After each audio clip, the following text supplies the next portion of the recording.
Pleased with what Paul's doing now, John?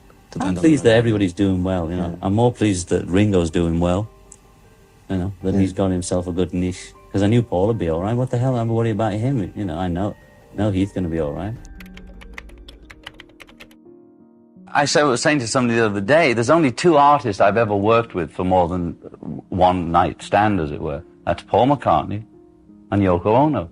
I think that's a pretty damn good choice. Because in the history of the Beatles, Paul met me the first day I did Bebopaloola live on stage, okay? And a mutual friend brought him to see my group called the Quarrymen.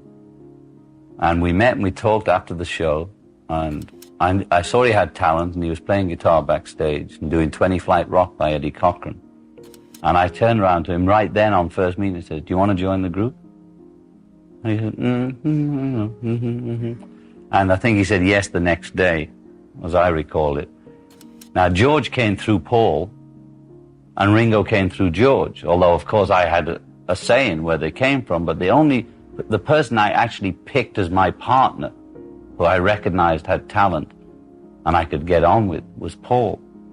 And I'm just wondering how unified any group can be. And I'm not singling out the group that you belong to, the Beatles, but how unified can any group be when the audience has certain favorites? Maybe they like Paul more than they like John or something like that.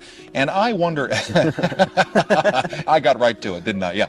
I just wondered if it's awfully difficult to be friends, and do you really care about whether or not you're friends? When you are a group such as the Beatles, or whether you're the Rolling Stones or whoever. We didn't break up because we weren't friends. We just broke up out of sheer boredom, you know. And boredom creates tension. How can you get bored doing what you did?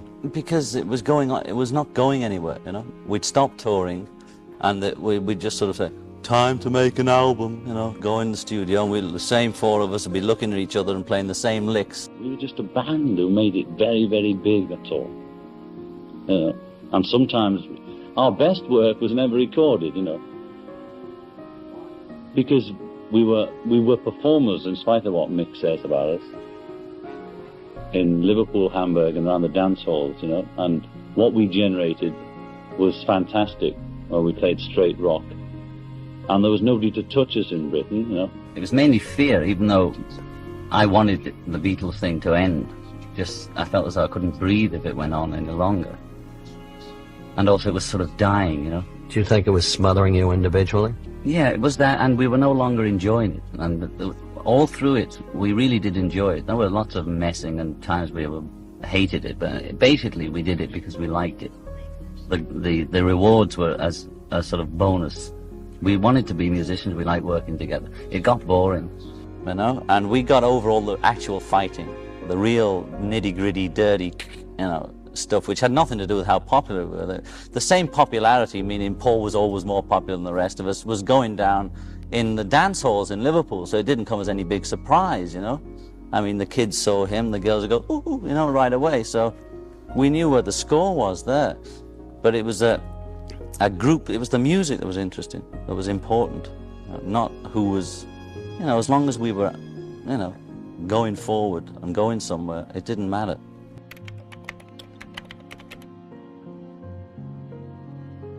And I think we went through a little trauma of divorce because it was scary after being with people for 10 years suddenly to be out on your own. It's so cool saying, I want to leave you to anybody that you've been with for a long time. And then suddenly you're out on your own.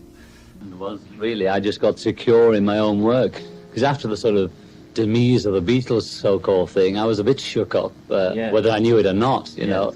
And of course it affected my work and I was very insecure. And I'd be thinking, maybe Paul wrote everything, or maybe it was all George, you know, and maybe I didn't do anything, and I'd have to, and then I'd look through the list of songs and think, well, I did write that, well, I helped with that, oh, okay, I'm all right, Amy, I'm all right. So then I started doing my own work, and then when I got secure in myself, then I could allow her to work, you know, and so that's how it worked. And I think we've all adjusted to that.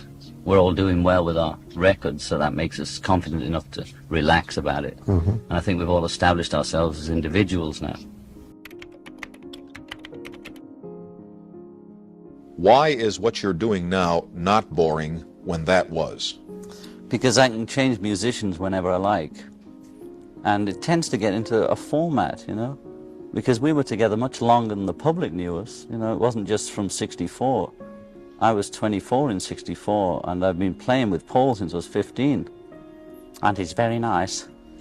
And You must be pleased with what Paul's doing now, John.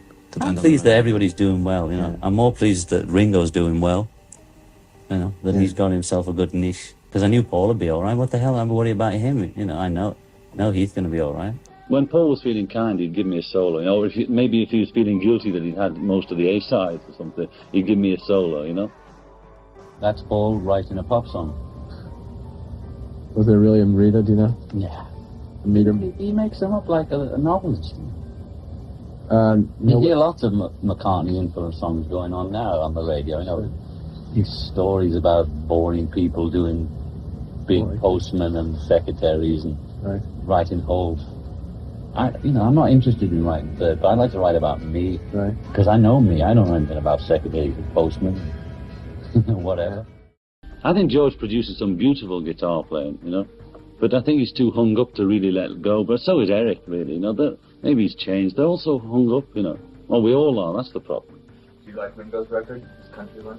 I think it's a good record. I wouldn't buy any of it, you know.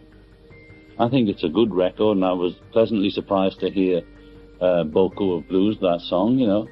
I thought, good, you know. I was glad, and I didn't feel as embarrassed as I did about his first record, you know. But it's hard for you to ask me. It's like asking you, what do I think of... Ask me about other people, you know, because it looks so awful when I say I don't like this and I don't like that. It's just that I wouldn't, you know, I don't like many of the Beatles records either, you know.